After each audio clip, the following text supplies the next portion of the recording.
Bonjour les amis, alors aujourd'hui je voulais revenir sur le danger finalement des marchés financiers et l'importance d'être prudent quand vous investissez sur les marchés financiers ou dans l'immobilier ou peu importe. C'est-à-dire que quand vous prenez une décision, dites-vous toujours que il faut vraiment peser le pour et le contre. Ici, je vous parle d'un exemple concret aux États-Unis. 78 ans, il perd 700 000 dollars en 2 semaines. Ça, c'est Monsieur Zhu et son épouse Angela qui ont investi tout ce qu'ils ont épargné en toute une vie.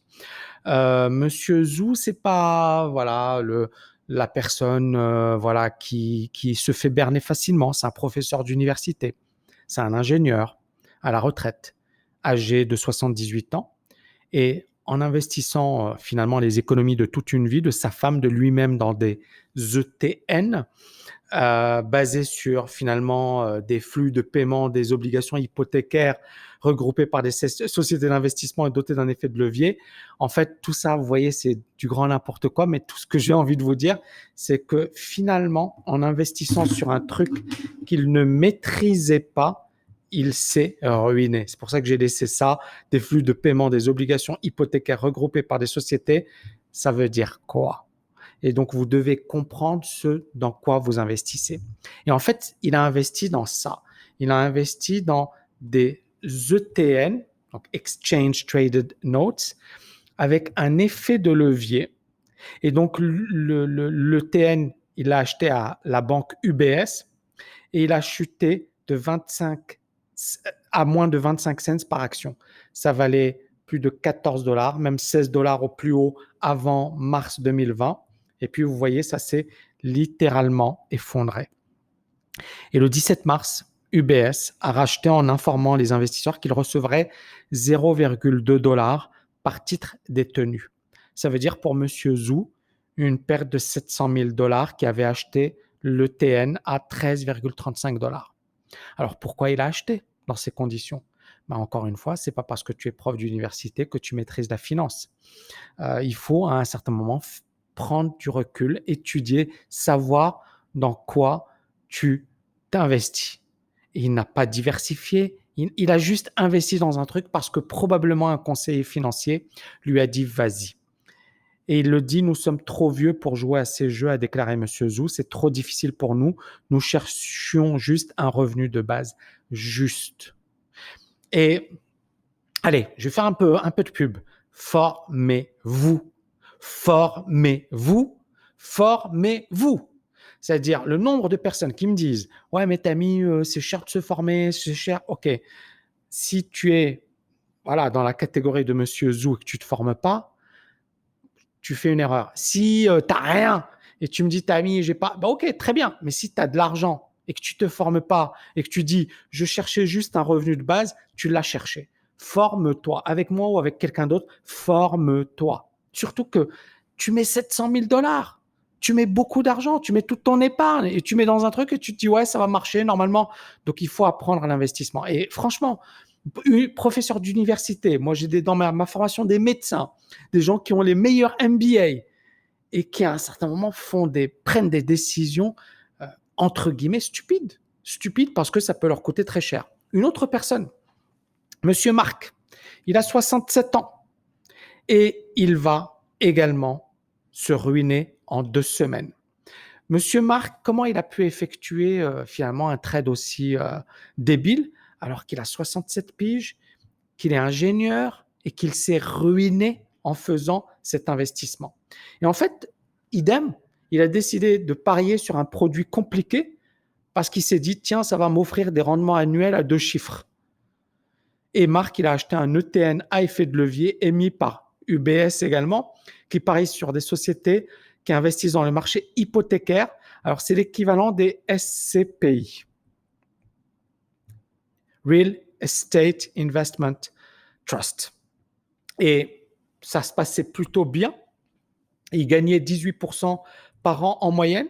Il a fini par investir 800 000 dollars. Et avec le coronavirus, il a tout perdu son argent. Et vous voyez encore une fois l'importance de la diversification et l'importance de savoir où tu mets ton argent. Tu ne mets pas 800 000 dollars comme ça sur un seul truc. C'est une erreur d'amateur. Et donc, ils recherchent, voilà. Et puis, pourquoi ça a perdu de l'argent? Parce que, ben, ces ETN, ils investissent dans des sociétés qui regroupent des prêts aux petites entreprises, sur le pétrole également, et bien évidemment, ils ont tout perdu. Durant la dernière décennie, Wall Street a conçu et a vendu de nombreux produits de niche, conçus pour permettre aux investisseurs particuliers d'obtenir des revenus plus élevés que ceux offerts par les banques classiques. Et ces produits sont devenus très populaires. On a des produits créés par l'UBS, Citigroup, JP Morgan, Société Générale, Landesbank, etc. et ont tous offert aux investisseurs individuels des moyens d'accéder à ce que l'on appelle des produits structurés. Et les banques et les sociétés de courtage les présentaient comme offrant des rendements réguliers, plus lucratifs que les investissements classiques, mais également moins de risques. Eh bien non, il n'y a pas moins de risques. La plupart des gestionnaires de fonds professionnels les évitaient, mais beaucoup de particuliers ont beaucoup perdu parce que, encore une fois, ils ont cru qu'un investissement sûr et rentable, ça existait, ça n'existe pas. Donc ici, que s'est-il passé concrètement? Vous voyez le levier sur ce produit qui progressait. Ça, c'est l'actif sous-jacent, d'accord, qui progressait également, mais l'ETN progressait beaucoup plus fortement parce qu'il y avait un effet de levier.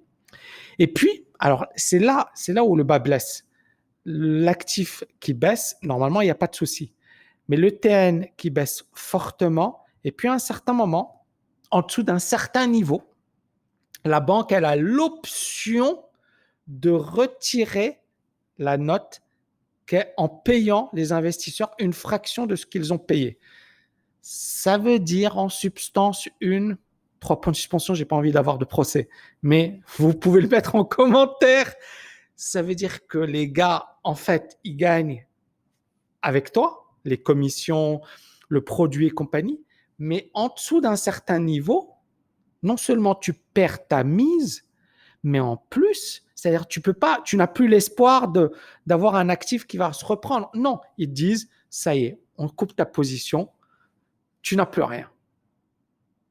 Et donc, tous ces produits avaient en commun la possibilité d'offrir de solides rendements à une époque où la croissance économique était lente. Donc, beaucoup de personnes se sont dit, tiens, les taux d'intérêt sont faibles, etc. Donc, je vais utiliser ces montages. Donc, ce sont un montage d'obligations souveraines dans le monde entier. Ce sont des ETN. 15 ETN gérés par UBS ont été retirés du marché après avoir perdu de la valeur. Et donc, sur ces 15 ETN, je peux vous dire qu'il y en a plein qui se sont malheureusement ruinés.